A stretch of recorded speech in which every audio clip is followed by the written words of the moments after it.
Hello, Lobsters. Welcome back to the Lobster Fight, the most listened to podcast in Monaco. Hello, Shauno.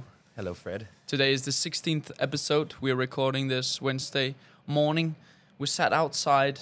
Let me paint the scenery for you right here. It is a bluebird and a half in Monaco right now. Sean's with the shades on, as you can tell if you're watching the video. They've now come off. Yeah. The shades have now come off. And we have the birds flying around next to us here on the balcony. We can see fishes or schools of fish, tuna, I believe, in the ocean being hunted by fishermen as well as birds.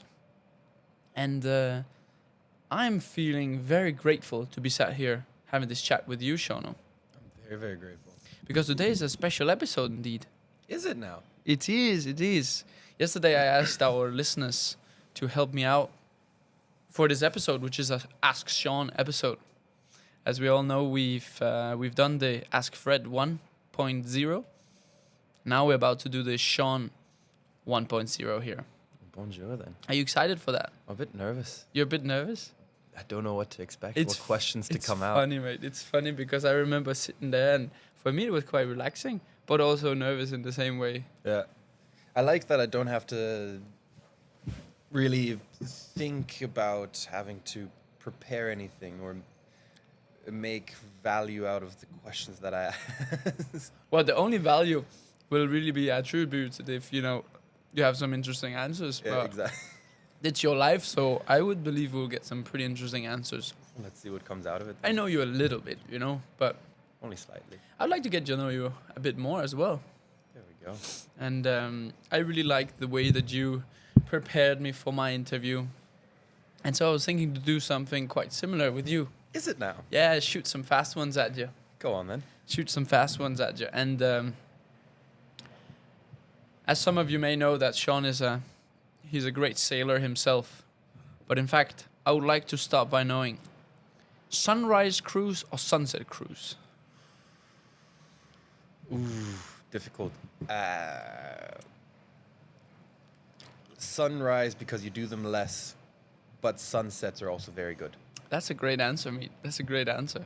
You know that the glory is in the sunrise. Exactly, because there's no one out, no one gets to see it, and you're just out there and you're really like, wow, Cool, mate. this was worth getting up at 4 a.m. to go out. Indeed. Like, remember the time we went out to do some drone videos? Yeah, dude. Yeah, That yeah. was one of the best mornings It's out. a long time ago, huh? It was 3 years ago, I think. 3 or 4 years ago. It was sick. That was a great morning. Keeping on with boats here, sail or motor? On a daily basis, sail, motor. Yeah. But if I were to buy myself a boat to do longer periods on, I'd buy myself a sailboat. Okay. That's very nice, actually. Are you a breakfast or dinner type of person? Dinner. Dinner, is it? Definite dinner. Is it a big dinner or like a behaved meal? Big. Big. Massive dinner. Is that then a cook home or out for dinner? Definitely a cooked home. Yeah. I love cooked home dinners. Just, you're at home, and then if you have friends and everything around, can't get much better than that. Right. I do get that. Sleeping in or waking up early then? Used to be sleeping in, now it's getting up early. Is it that? I've gotten into this great sleeping schedule now. Because for the past probably, let's say, 2 weeks, I've been falling asleep at 11 p.m. with just completely crashing, but waking up without an alarm at 7 a.m. every morning. I've been loving it. That's amazing. It's the summer vibe arising there. Exactly. So, Guinness or Hofbrau? Guinness. Good man. Plan or no plan? No plan. Interesting. All right. Netflix or a good book? If you're alone. Good audiobook. Good audiobook. That's my man right there. That's my man over here. Favorite farm animal? Cows. Cows, is it? Maybe we'll get to hear more about the cows later, guys. Oh. Then who's fit? Great question. That's the question of the year. Right?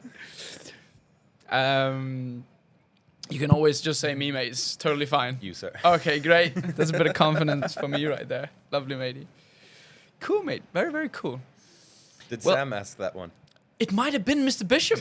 It might have been him. Yeah, you're right. Yeah, great guessing there, sir. Amazing. Great guessing.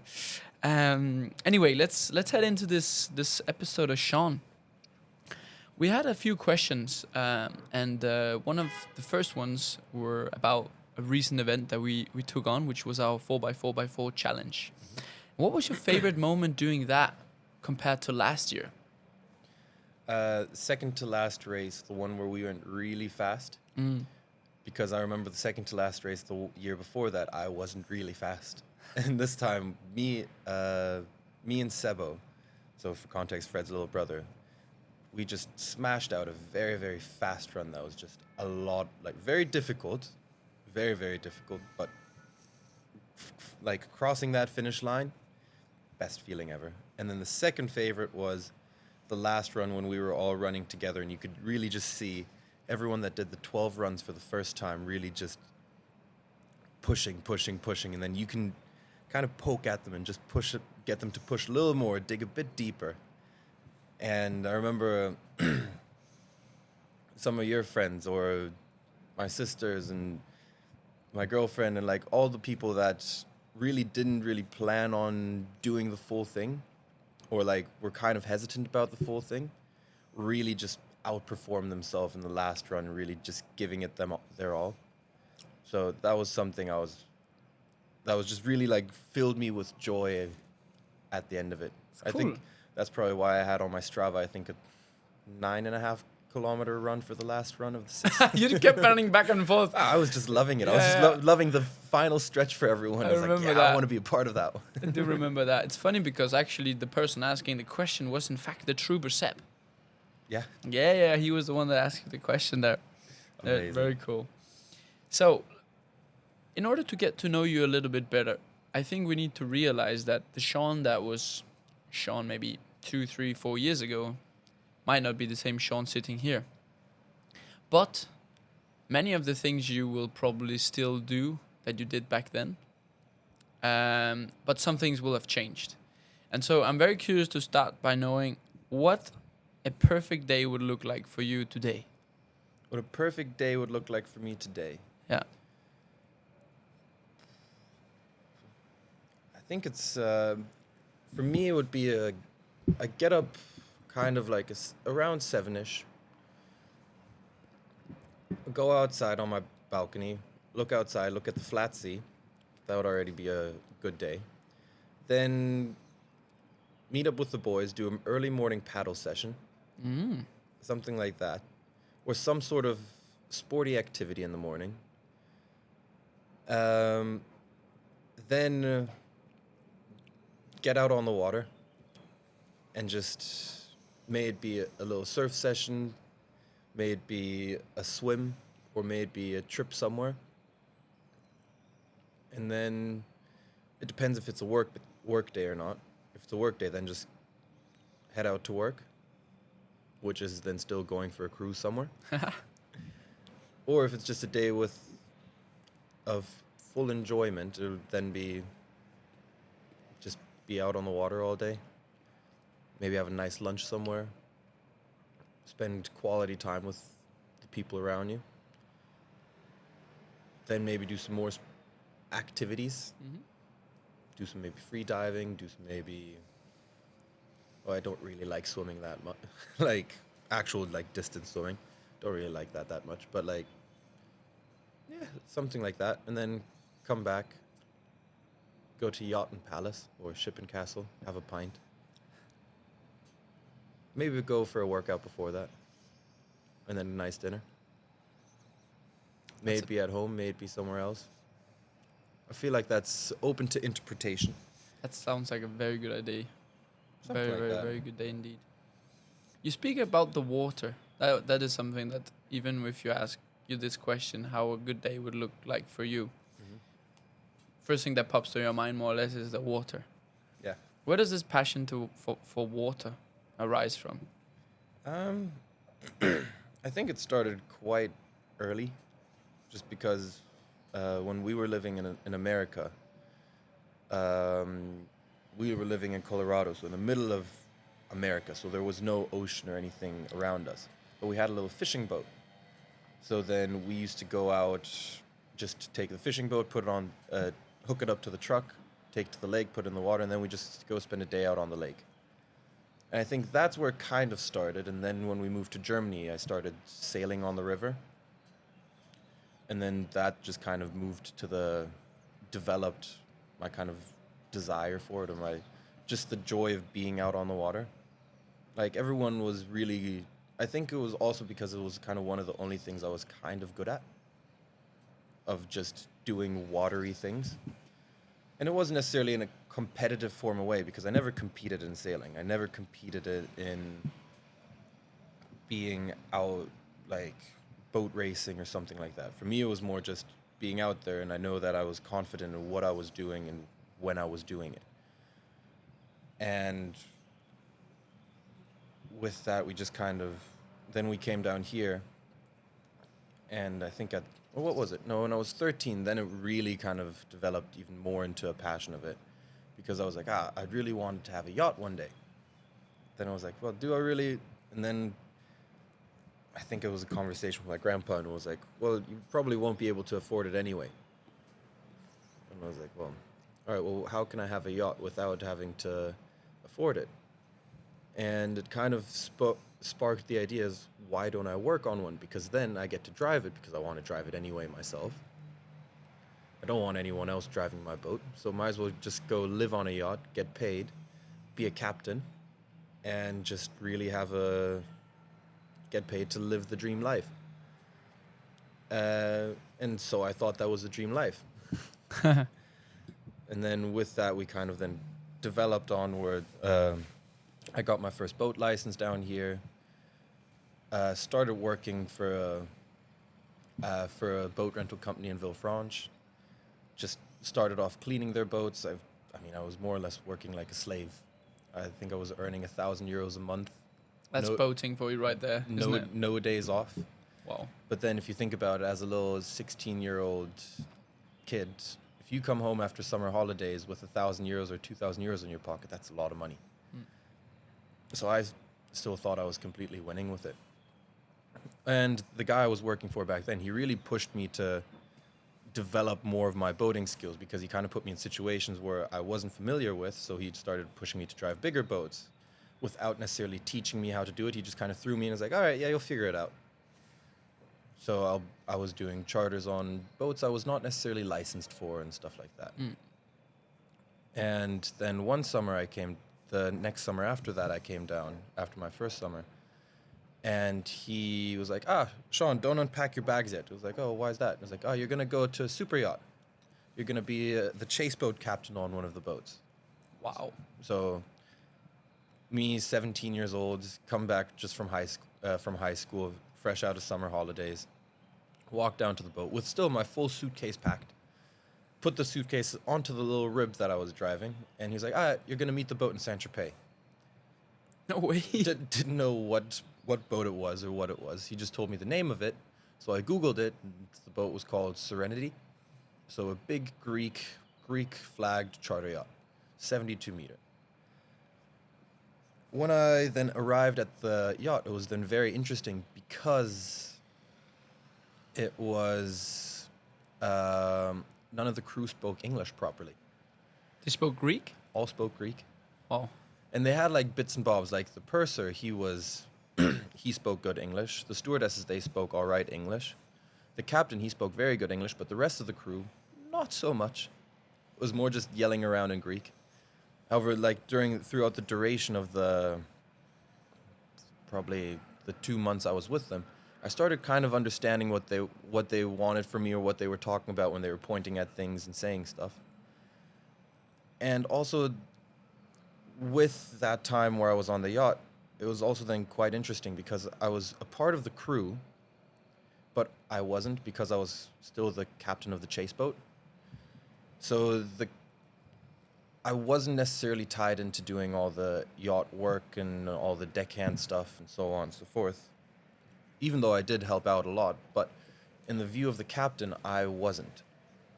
in the view of the captain, I was just a guy that he could come to spend time with, and just kind of let out all his. I was kind of like the sponge for the captain for him to let out all his emotions. Because I wasn't part of the crew, or I was close enough to understand everything that was going on the boat. And then we kind of spent a lot of time together, and we exchanged what I wanted to do, and I just asked him a lot of questions about being a captain on a yacht. And he said, well, it's one of the best jobs in the world if you plan on being lonely for the rest of your life. Bang. And I was kind of hesitant about that at the beginning of what he said, but then the more and more I thought about it, I could see it with him, because he was I think he was 50 or something at that point, and very happy while he was on the boat, but he said very, very lonely, because on the boat, as a captain on one of those big boats, you're not really you're not really friends with your crew, because you're still the person of authority, but at the same time, you're also not best friends with the owner or the best friend with the charter client, because you're still one of their employees. So you're kind of like very lonely.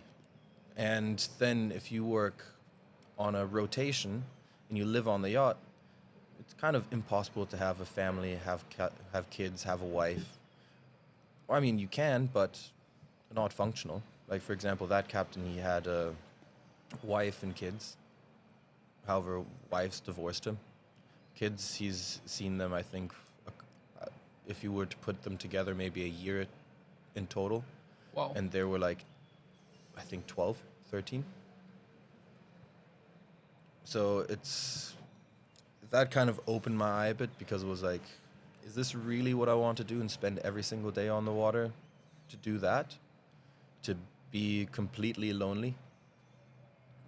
Like, of course you're earning good money, but then at the same time, who do you want to spend the money you're earning with if you don't really have anyone? And that was kind of where I then kind of changed my mind slightly, that I didn't want to become a super yacht captain anymore.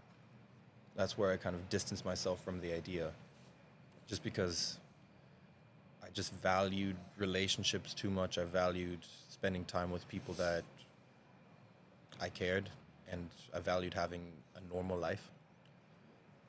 So that's where it all kind of like pushed away from the idea. And that's why I never properly pursued becoming a proper super yacht captain.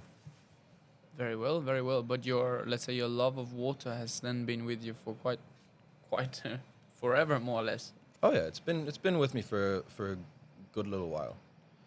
I mean, like the first summer when we came down here, when I started working for the boat rental company, we had a little Mastercraft boat that it's also quite the interesting, funny story. That was actually the initial reason why we came down here in the summertime to work. It was because I really wanted to have a Mastercraft boat. And I tried convincing my dad every day at the boat show, every year at the boat show, oh, can we get one? Can we get one? And of course, we couldn't afford to buy one or something like that. And then some summer, he was like, all right, let me think how we can make this possible. So he ended up talking to the boat dealer and so on and so forth, and he agreed to make a year-long lease with us. That at the end of the summer, we pick it up at the beginning of the summer, and we bring it back at the end of the summer, and we just have to pay a certain fee. And then if it all goes well, we would then buy one the next year. However, then we signed the lease and everything, and then we just had to figure out how could we actually afford to keep this? How could we pay for this? And so the idea came up, let's rent it out. And that's how we then got connected to the guy in the south of France, who then rented out the Mastercraft boat. Turns out Mastercraft boats are terrible to rent out in the south of France because they're small as shit. Spoiler alert, guys, the water isn't always great for Mastercraft. Exactly. It's a perfect lake boat, but it's not made for the ocean. I can tell you that much. And that's how we really started down here. And that's where like the proper full-time passion began. Very well. Very, very well. And you speak about it as it was sort of your goal at some point to, let's say, work as a super yacht captain, something like this. What did you have to do to be able to put yourself in that position? Like, was there anything like you need some kind of license, I'd imagine, to do these things, and you have a license for I don't know how big of a boat you're Yeah, actually. Up to 200 tons I can do But at the 200 moment. tons, guys, for you guys who have no idea what a boat weighs, that's almost like a 40-meter boat. Yeah. Well, that was after that summer there where I then kind of figured out that I didn't want to become a super yacht captain. I still wanted to have a license. May it be for me to drive my own boat or just to drive smaller boats. So I then, after that summer, I then went online and Googled yacht master with Atlantic crossing. Boom. It's quite the Google search. And there was one search that came up, and there was a sailing school in South Africa. And I think 2 weeks before the course started, I signed up for the course, told my parents about that I was wanting to do it. My dad thought I dropped my marbles. He didn't really want me to go do it. And my mom was like, yeah, right, go on then. That's super cool. So then 2 weeks later, I was on a plane flying down all by myself. The first time I was properly traveling by myself all the way to South Africa. Also arrived in South Africa. Didn't really know what to expect. None of my family's ever been there. So nobody could really tell me what. I just arrive and I have a friend, a friend of a friend's dad pick me up at the airport. So a guy I've never seen before and drive me to the hostel I was staying at, which was close to the sailing school. I arrived at the sailing school and then I got quite familiar with the people there. And it turned out it was me, another German guy called Matthias, who's one of the funniest people I've ever spent a lot of time with. He was... He used to be a big guy at Lufthansa, but did a year-long sabbatical at that point because he just went through some personal things. And I was like, all right, I'll go try to find myself. So it was me, him, a girl called Charlotte from Luxembourg, and then just loads of South African people. Okay. So we had kind of like the Northern European part, and then all of Africa. Zambia, South Africa, so on and so forth. And it was a very interesting dynamic because we were all kind of from different like backgrounds, classes, and so on and so forth. And we all had the same goal. So it didn't really matter what we were doing because we were all on the same ship. So then first we started learning how to sail. Great That was stuff. the first thing. Did about 3 months of just sailing up and down the coast of South Africa. Then combined with, so we do 1 week sailing and 1 week theory. And then after that, we would then, I think beginning of April, end of mid-May, we then started the big trip. And that was after we kind of knew how to sail, and we did all our theory and so on and so forth. We would then be put on a slightly bigger boat, which was a 55-year-old, 55-foot wooden sailboat called the Howard Davis. So if any of you are very interested in that, you could probably Google it and you'll see what kind of a shitbox that was. Exactly. And then, we started sailing. And we sailed we sailed from Cape Town all the way to Rio. And then back again. So on the way there, it took us about 32 days. This is crossing the Atlantic, guys, for you that may not be very geography oriented. Yeah. Twice. The Southern Atlantic. Wow. And the way you cross the Southern Atlantic is on the way there, you kind of go up north and cross with the trade winds and the current kind of close to the equator. Mm-hmm. So that meant that the way there was a nice and warm trip. We always had warm weather. The water was kind of calm. Even if we had no wind, we would still be moving at 8 knots because that's how strong the current was. Wow. So you get a lot of movement through that. 8 knots. So if you were to jump in the water there, you're moving just at drift. 8 knots. Well, the boat's drifting, you're drifting. You're not moving away from your boat, but you're just moving at 8 knots towards your destination. And that's why you kind of have to take that route, and you can't take that route to come back. because then if you like the boat we had, it was when we were sailing really well. It being an old ketch with a long keel, for people that know their terms roughly, it's not a boat that goes fast. It's a very, very slow boat. And we were kind of doing, with top performance, about 10 knots. Like 10 knots, really pushing it. But on average, maybe 6 knots. So if we were sailing the other direction, we would be going backwards, even though we were sailing at 6 knots. No way. It's funny to imagine. So that's why we had to go up north. And that trip we didn't really have much bad weather. It was very nice. We had a couple days with a lot of wind, a couple days with not so much wind. But it was just generally a nice trip looking back at it. However, for me, the first feeling arriving in Rio was like, oh, that was terrible. Because there were a various like chain of events that weren't really too nice to experience, just because I wasn't used to it.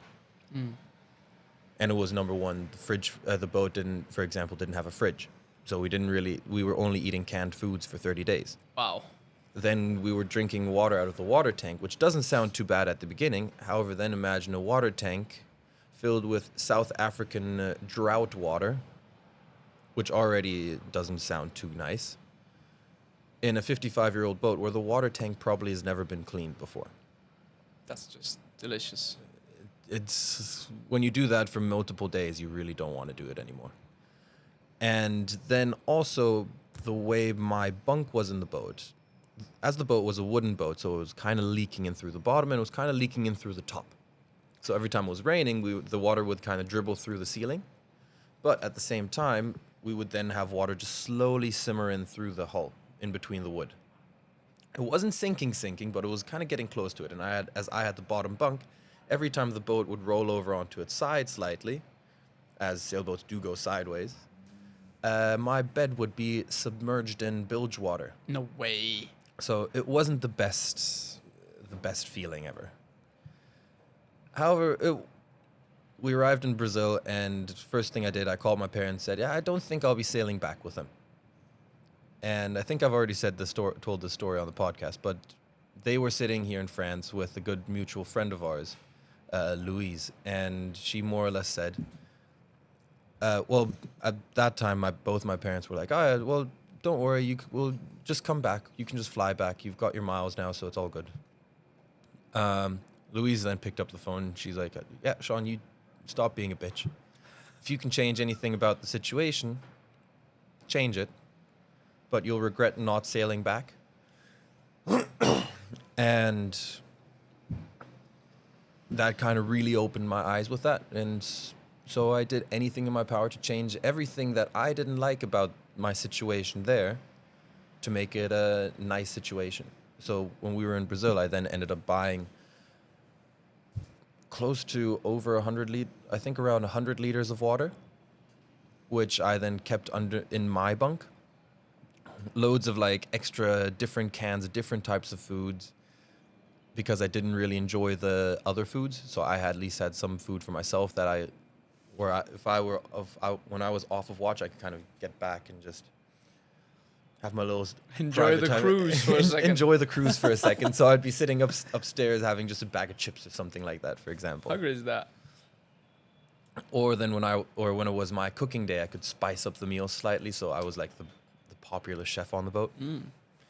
So I did that, and that made the entire trip back a lot easier. However, the trip back wasn't easy. I mean, I'll get to the trip back in a second, but we arrived in Rio. We spent 3 days in Rio. I don't remember much.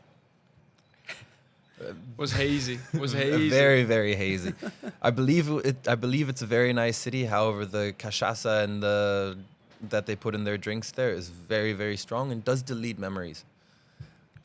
However, it must have been a lot of fun.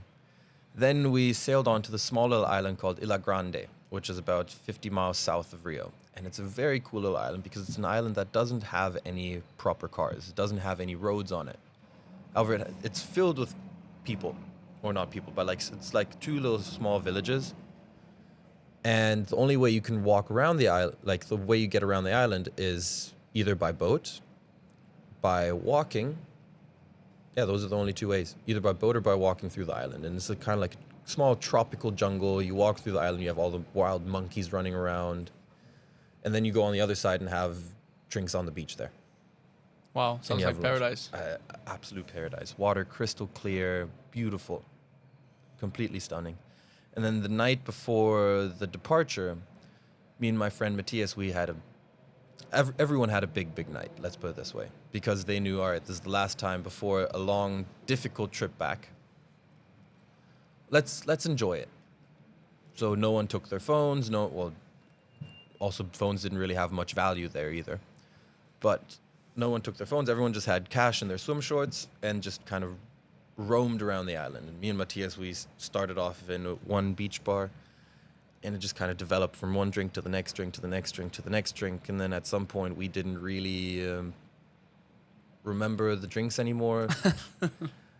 We couldn't sit on our chairs, so we kept on falling off our chairs. These things happen. These things do happen. Yeah, these things do happen. We stole a dog. You stole a dog? We stole a dog. A homeless dog? Well, he was following us, to be fair. Okay. But we did take him back to the boat. Christ. Also, Matthias broke his elbow. He fell off a wall trying to see where the tender was. Broke a... Okay. It was just a very, very, very, very fun night. A fun night full of blur, but great memories. Eventful. Sounds eventful. And then the way back, that was the difficult part, because that was a proper challenging sail. So Matthias and Charlotte, the two other Europeans I was with, they both left.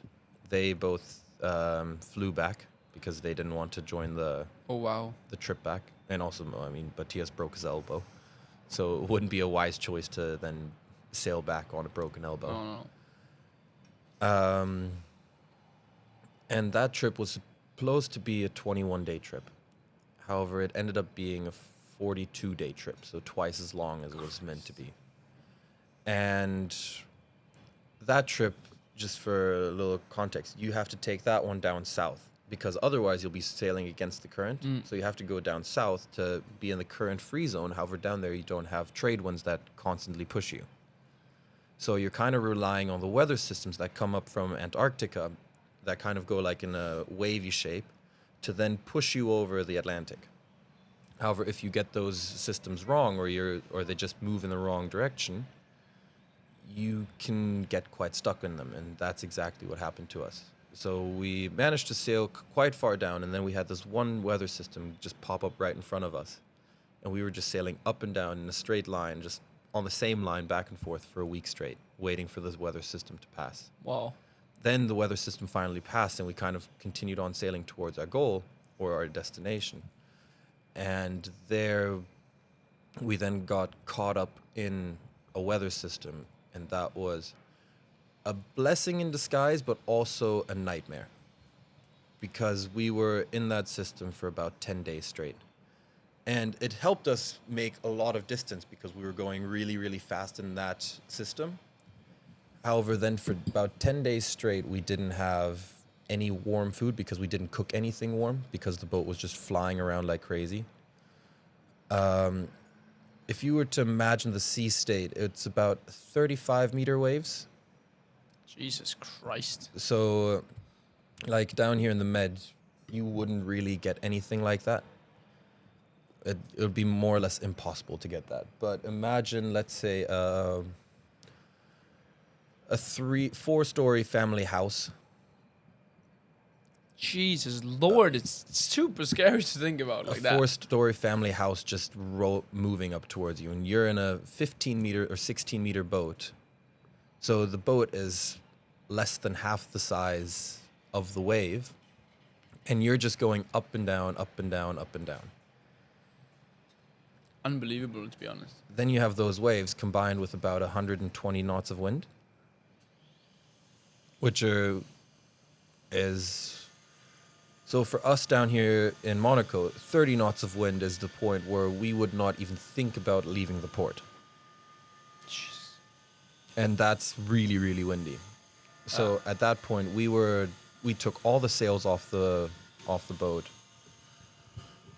We took all the sails off, and so we didn't have, like, we were trying to reduce all the wind, anything the wind could get caught on, just to minimize the chances of things breaking and falling off.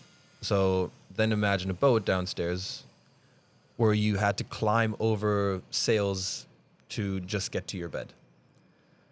With all the sails being gone and the big waves and the strong winds, we were managing to sail about 15 to 20 knots down the waves on a boat with no sails.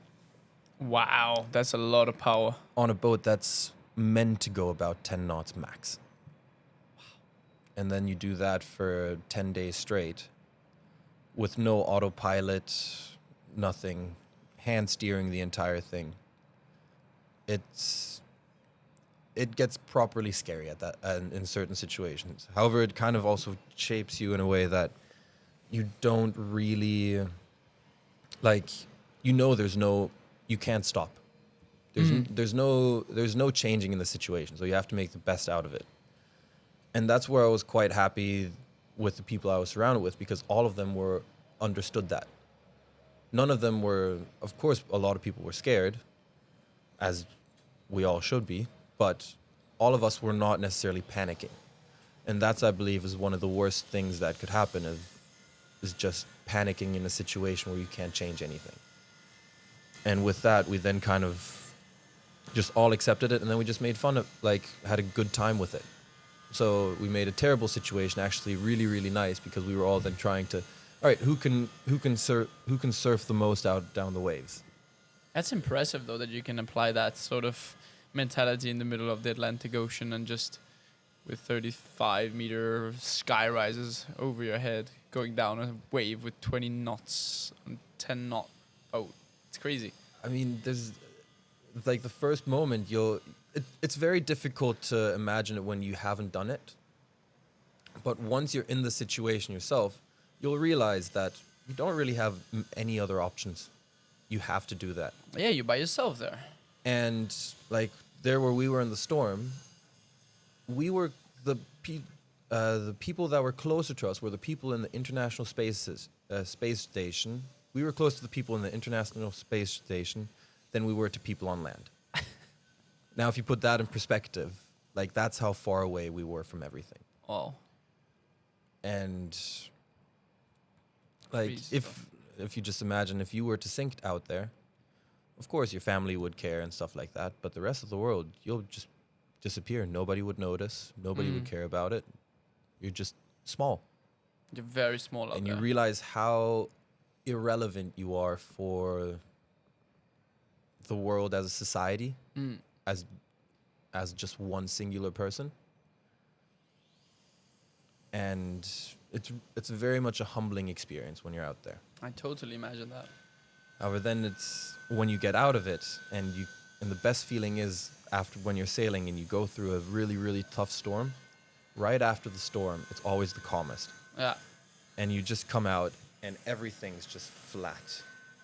You're not moving anymore. You're just kind of just in your mind you are. In your mind you are. But Like everything else, you're just kind of floating around. You're just like, wow. you can just sit back and just breathe again. You're like, and then once we got through that storm, I think we had about 6 or 7 days left of sailing, which was easy cruising back to South Africa. Nice wind, a lot of fish. It was a very pleasant final ride, besides the fact that we didn't have any food anymore, but it was great. But it was great. It was a really, really fantastic experience. Really spoke that story very, very well. Like, for me, I feel like I was on the boat right there. I had the feeling right now I was being on the boat. Hope some of the listeners will be able to transparent that feeling as well. And I imagine it must have been like a goal of yours, either to get the license or to cross the Atlantic. It was definitely to cross the Atlantic was one of the goals. Yeah. And do you have a goal like that in your life right now? Well, I feel like my goals change a lot on a daily basis, especially at the moment. Okay. However, there is one goal I would really. It's not a goal to do in the next 1 or 2 years. So long-term goal. It's a long-term goal, and I just like to do a full solo circumnavigation. Just a non-stop sail around the world, solo, Mm-hmm. and just be Alright. gone for, let's say, 3-4 months, and just be all by yourself, knowing that you're really The Van Day Globe over here. well. See, the thing is, I'm still having to decide if I want to do it as a Vendée Globe, like as an actual race, Mm. which I think would be the wiser decision, because there you Yeah. just have more people around you. True. Like if something were to go bad, you have a lot of coverage. You have a lot of people following you Yeah. around. If something fails, you will have a sailor at least within 100 miles range or 200 miles range that can turn around and pick you up from a life raft if you're floating out in the ocean. Yeah. So I think a Vendée Globe would definitely be on my list at some point, but for that I need to do a lot of more practicing, a lot more sailing. And down here I haven't done any sailing since, if I think about it, since that Atlantic crossing. Wow. But you spend so much time on the water, but not the sailing with sails. That's the thing. Like, with what I do every day, it's all just about getting from point A to B quickly and efficiently. Yeah. It's not about it's good weather sailing that we're doing here. And we never get to do really challenging ourselves, putting ourselves in difficult situations, putting ourselves in moments where you really have to just kind of sit back and accept that, all right, all the outcome that you're gonna have now is everything that you can control. Yeah. Like you need to put yourself in the situation that you can control the outcome, and you can do the best to either have a great outcome, or if you don't do anything, that you'll have a bad outcome. But that's a very professional approach anyway. Because if you're going out to explore the boundaries of sailing, Yeah. or to go from A to B with sails and stuff like this, you have to accept whatever is coming in your way. But if you're on a boat with an engine or so, it's better, more wise to plan ahead, not to be in a position where you'd rather be at home. Exactly.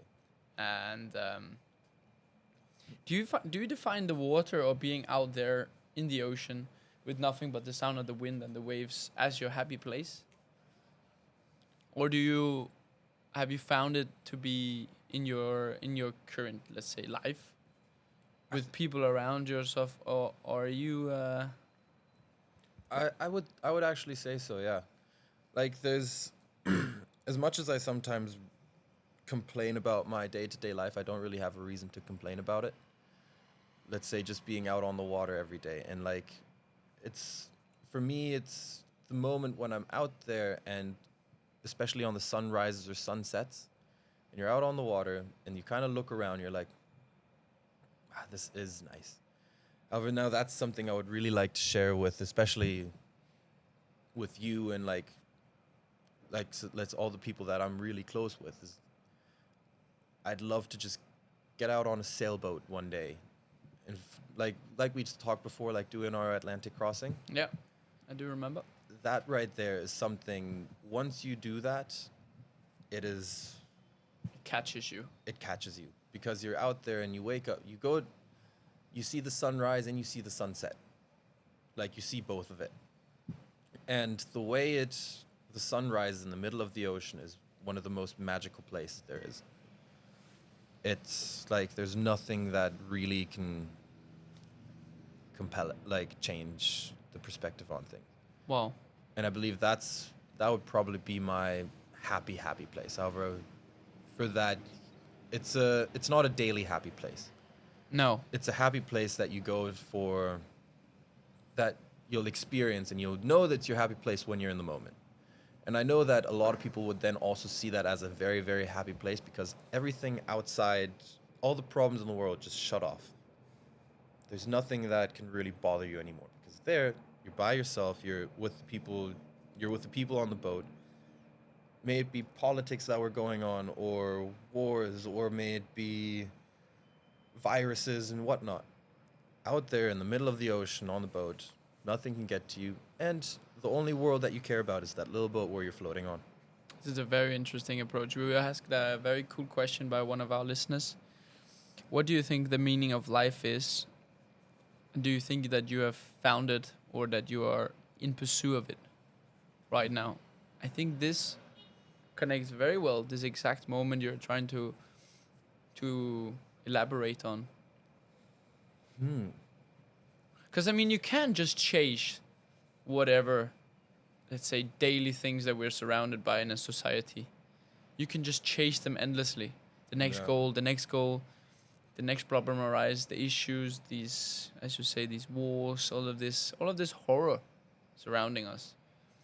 Where the moment you're out on a boat with some people around you in nature, actually, the nature part is huge here. Insane. Time just stops. Like, the calendar doesn't matter anymore. It doesn't matter that tomorrow is the 20th of April or whatever. It doesn't matter anything at that point. Like, that was something when we were sailing. Of course, we had a watch. We had the time just to do our logbooks. However, our watch was about 4 hours off of what the actual time was in the location we were. Because out there, it doesn't matter. It is what it is for you. Yeah. So if for you the sunrise is 6 a.m. every day, and you would change your watch every day to be 6 a.m. when the sun rises, that's what it is, even though it might be 8 or 9. But out there, you're really just, everything's your own world. You get to create it in the way you see it as, you imagine it to be. And this is not utopia, guys. This is actually just, it's out there. Exactly, it's out there. It's just out there.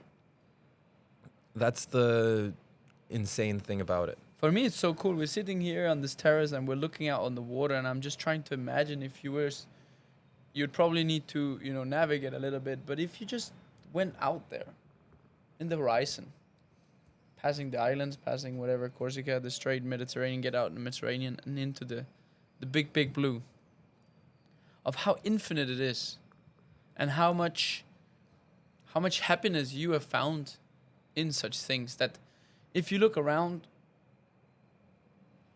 I don't think there will be more than a handful in Monaco that would have tried that, for example. Well, no, even in the world, there's less than a handful.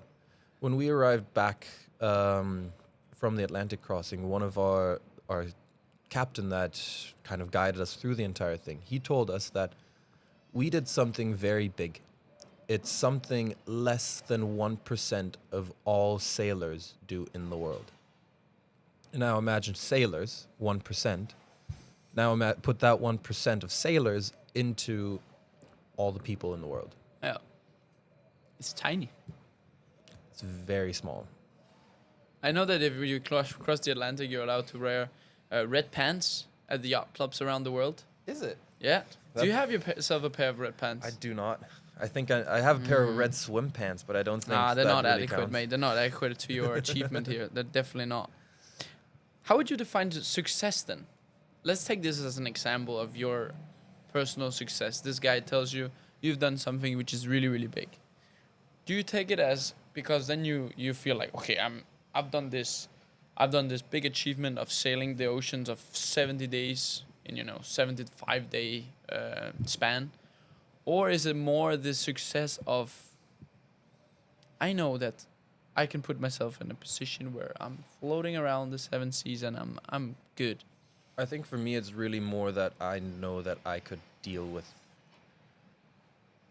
more or less any situation that could come up in the water without necessarily losing my head.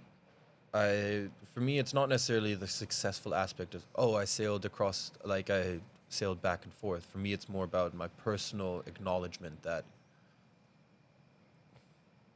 I can really kind of put myself through really challenging situations, and I can keep a cool head. I can not get stressed, not get worried, and I'll kind of just think rationally and just, all right, next step, next step, next step, next step, rather than getting too worried about it. I think that is a definition of success right there. You found that confidence within yourself to know that whatever is coming your way, you will have the ability to to deal with it. Yeah. I think, yeah, I feel like the definition of success, especially here in Monaco, kind of gets lost a bit. And I mean, of course, it's a thing that's very much special for everyone. I mean, if you ask some of our friends, success is being very successful at business, and of course, that's also success. Success is having a nice car. Success is having so many things. But then, is it really success, or is that just success that other people think is success towards you? It's a great thought, mate. I think it's interesting. It's a very personal thing for a lot of people, because success is something else for everyone else. You're right. And if you think back upon things like these, if you could tell your past self one thing, what would that be? If I were to tell my past self one thing, I mean, it can be two things as well if you really want to elaborate to your past self. I think if I were to tell myself one thing is like, the moment itself is just a moment. Like, whenever you have a difficult thing, or you think things are going really bad, or things are not going the way you want it to be, it's just a moment. Things can change very, very quickly. And also just might as well make the best out of every moment you're in. If it's a bad moment, you can still make the best out of it. If it's a good moment, if it's a great moment, enjoy it. Like, there's no point in really getting too caught up on things you can't really focus on or control. I think that's really, really great, because if you think about whenever you're to experience something great, or if there's something great that you are looking ahead to happen, you get so caught up in this idea of making it this huge thing in your mind that, oh, I'm so much looking forward to this. Then moment actually arrives, you're unable to put yourself in total presence and enjoy it. Yeah. Where I see you being very good at this, actually, potentially by having done such an achievement as sailing across the Atlantic, where you only have the present. There's no, if I don't make this wave, I'm not gonna make the next one. You know, like, Exactly. You it's just like have that. There's no point in thinking 2 weeks in advance. No chance. Also, when you look at the weather forecast out there, of course, you can look at the weather forecast and you can kind of start planning with that. I mean, like, oh yeah, in 2 weeks we're out of it. Yeah, nice joke. Nice joke. It's like, you really have to just make the most out of the moment you're in, because Yeah. the future it can always change. And if you're just thinking about the future, great, then you might You're as well. sacrificing the now. You're sacrificing the now, and I know this is something we've spoken a lot about, it that we want to live in the now, but it's something, in situations as such, you're forced to be in the now, because if you think about anything in the future, or even anything about the past, and complain about the past or something that's already happened, it provides you with absolutely zero value. There's nothing that you can really gain out of it. That's a great takeaway, actually. It is a really, really great takeaway. We had a question that I think would suit in quite well with this chat, actually, and it really is that you're now living here, beautiful place in the world where life is not bad. Wake up in the morning, send each other a picture of our breakfast right there, see in the omelets. front, sunrise coming up. Not bad. Is there a place in the world where you'd like to live different from here? Having sailed different oceans. I mean, there's a lot more places I would like to explore, a lot more places I would like to spend time in. However, I think at the moment I really found like a happy place to have as a base. I feel like this is always just such a nice place to come back to and really just be here. Because, here not much changes in Monaco. Everything's kind of steady. But year-round, no matter if you come in the summertime or in the wintertime, you just have a nice place to be. You've got great people around you, if you find that good circle, which I'm very lucky that we've found. and created exactly. There it is. And I think this is a nice place to have as a base. However, there's many other places I would like to go explore, spend more time and really do. Like, for example, one of my dreams or one of my ideas is to have a big old farm in Tuscany and just have loads of fluffy cows running around that place. I think that could be quite cool. But then at the same time, I wouldn't want to live there year round. Like, I'd like to have that and have like a fun little time there and have that like as a little passion project. That's so You great. have a big farm, fluffy cows. You make your own meat, get them to make your own milk. I don't know why I have that, but I quite like the idea of that. And then just have a nice little house there, build a dirt bike track for the boys. Damn. Just have like a nice little place around that. Other than that, I think there's a lot of places. I think I've only seen a tiny fraction of the world. So it's really about just really going out and seeing what else there is. Combined with this, could you imagine seeing yourself somewhere in 10 years? I know that we sat here 3 years ago on this terrace speaking, and you're like, where do you see yourself in 5 years, Fred? And I would be like, well, mate, ask me that question in 5 years, because as of right now, I'm not really too sure. We had the question popped, where would you see yourself in 10 years? Let's just say the framework of it, if you can imagine it. Oh, that's a difficult one, because the thing is, I now understand, even like just within the past 3 years where we've constantly had this question come up again and again, that even just in a year's time, so much can change. So in 10 years, a lot of things can change, and like a lot of directions can change as well. If I were to paint the picture now, I think I'll probably have my little farm in Tuscany. Just because I think it'll be quite cool to have. I'd like to still be based here. Yeah. I can see why. Yeah, it's just nice. I enjoy it here. We're so local, so connected to the outside world. And I think if I were to look at work-wise, I think I'd like to just do something where I wake up every day and I'm like, yeah, this is awesome. I like going to work today. And I don't think it's really too much about how much to earn and so on and so forth. Like, I think it's more about the freedom and possibility to do what you want when you want. And I think it'll be really much I hope I'll be working on just loads of little passion projects. I'm sure you will, mate. And so something like that in 10 years' time. So probably still be somewhere around here, a bit over there. Spend the summers.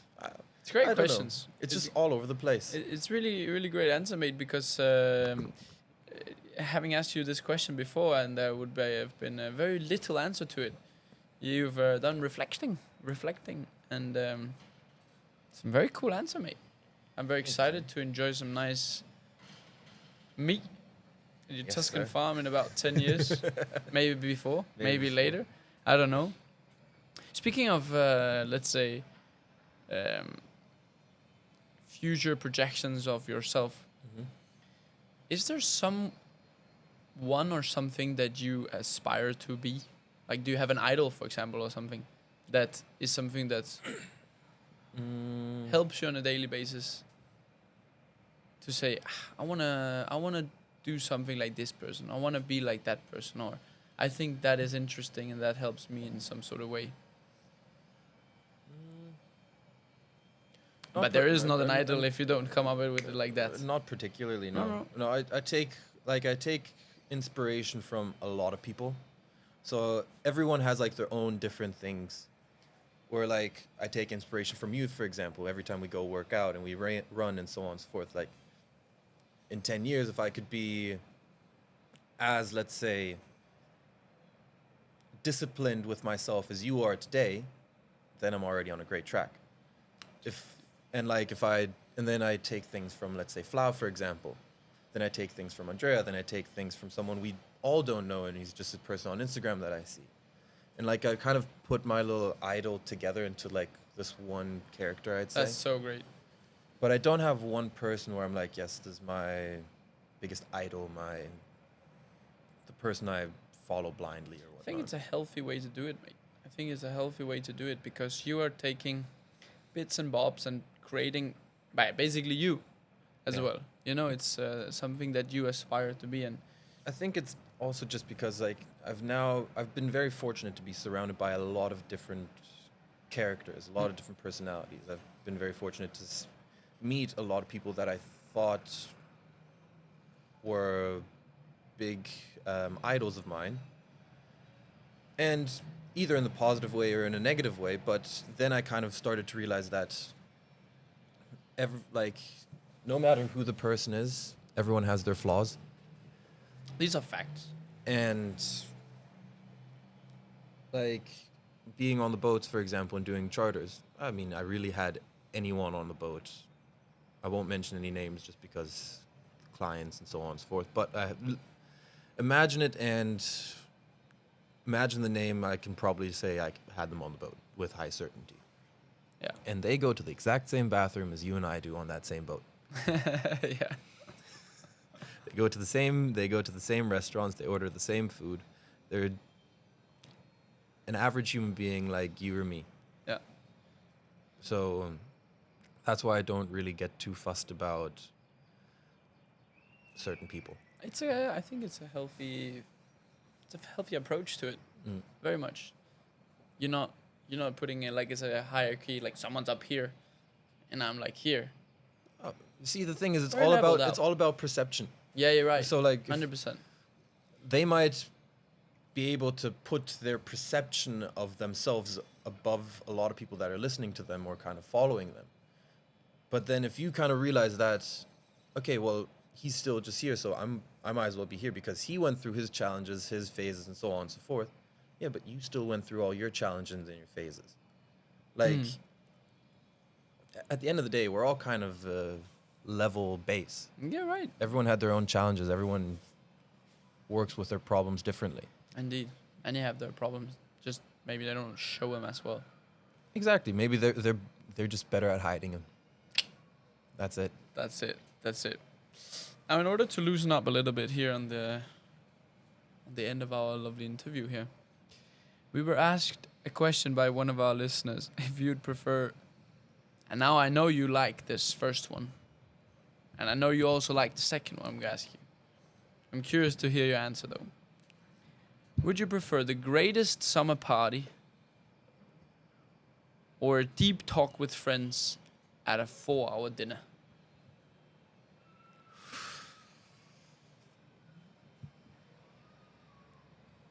Second one. The second one. Yeah, the second one. I knew you were going to say that, actually. Yeah. Because it's you can't put a... Like when you have those moments with people around you where you really get into a nice deep chat and you just connect, it's something that even the greatest... now this example is a party, the greatest summer party can never replace that at all. Oh, absolutely not. It's so temporary, whereas the other one will leave lasting influence on you or lasting emotions with you, leave emotions with you that are just... Emotions, memories, and everything. Yeah. I mean, if we just think about it, how many amazing summer parties we've had. They have fantastic memories. However, let's say a long lunch with just the boys where we just have a long, great chat. I'd take so much away from that chat and just keep it in my head and just really redevelop the entire conversation over and over again in the back of my head. And I think that's also something quite interesting. I feel like when we do have those long dinners or lunches, is that I'm sure you probably notice it. I don't really speak much during those long, deep conversations and stuff like that, because I just kind of sit there and really soak in everything that you guys are saying and like different perspectives, different views on things. And I just gain a lot more value out of that, let's say. That's big, to be able to listen. It's a huge, huge trait to have, mate. It's really, really great. Thank you. I was thinking you were going to actually answer that to the question, but I wasn't sure. Yeah? I wasn't sure. What would you take? I would take it as well. Yeah. Absolutely. Anytime. Absolutely anytime. And I feel like with this chat today. That we've gotten to know a bit more behind Mr. Chandler, Sean Chandler, who the man is. I hope so. What you have, let's say, where you come from, basically. Where your passion for the sea arises from. And basically how your goals have changed in your life, as to a point right now where you're in a place where you feel very good, surrounded by people that you like to surround yourself with. And I feel that you have a clear idea in your head of not exactly where you're going, but the fact that you are going somewhere. Yeah. Many people, they get stuck. They have this feeling, I'm not going nowhere. And I remember I had Very, that very- feeling a good little while ago. I remember we were sitting out here and I told you where we were, like, oh, where are we going? And like, what's happening? I need to make a decision. Like, we need to figure out I need to figure out what path I'm gonna take. Do I stop with boats? Do I not stop with boats? And I think now I've just gotten to the point of just accepting. Just, all right, I'm here now, and we'll see what happens afterwards. it's mega cool, mate. So, Very cool. Is there anything you let the listeners know other than what we've spoken about today? Or we leave that for 2.0? I think let's leave that for the 2.0. That's great. We'll see what the 2.0 then develops into. Indeed. Indeed. What kind of ideas we then spark. Yeah, I like that. Mate, it's been an absolute pleasure getting to know you a little bit better. Thank I'm you, very brother. happy to now be wiser on your character, on your, let's say, on your path. Thank you, sir. And Thank you for the great interviewing. well, I've tried. Well Tried. done. It was it was a cozy vibe here. Yeah. Very cozy vibe outside. The sun is now gonna hit us in a few seconds, and we're looking out here on the indeed calm waters of the day. And I just want to wish everyone listening, well, first of all, thank you for listening. Yeah. Thank you for listening, everyone. Second of all, I wish you a beautiful day. Likewise. No, everyone a beautiful day, yes. Everyone a Yes. beautiful day. Fantastic. Guys, absolute pleasure. Thank you for listening. See you for the next episode. Tune in next week. Ciao, ciao. Ciao.